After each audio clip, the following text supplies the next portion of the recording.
How to please the king. The king saw Queen Esther standing in the courtyard. The king asked her, "What is your request?"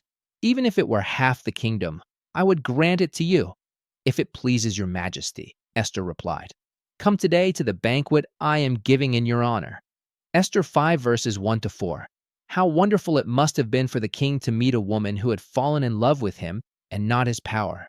Esther teaches us that the first thing we should ask for is his presence. Put your interests aside and focus on the king.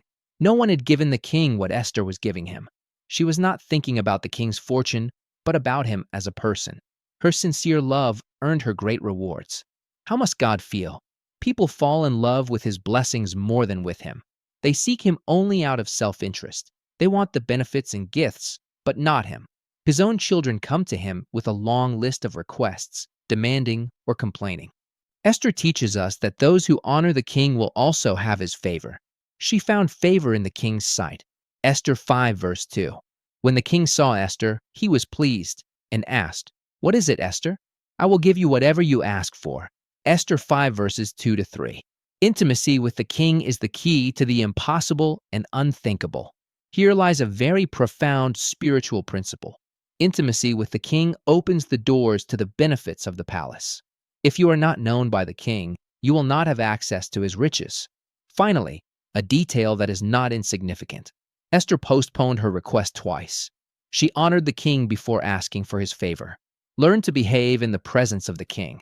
Wait for the right moment to ask. Do it with delicacy. It is not wrong to ask God, but do so as a natural consequence of your intimacy with him and not to demand your rights.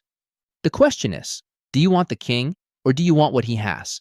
The prodigal son obtained his inheritance by claiming his right as a son, but it was precisely that demanded right that distanced him from his father's presence. Esther loved the king and obtained everything she asked for. The principle is clear. Those who seek the blessing of his presence end up enjoying the presence of the king, the favor of the king, and the advantages of the kingdom. Take time in prayer to express all your love to the Lord. Put aside your interests and focus on the king.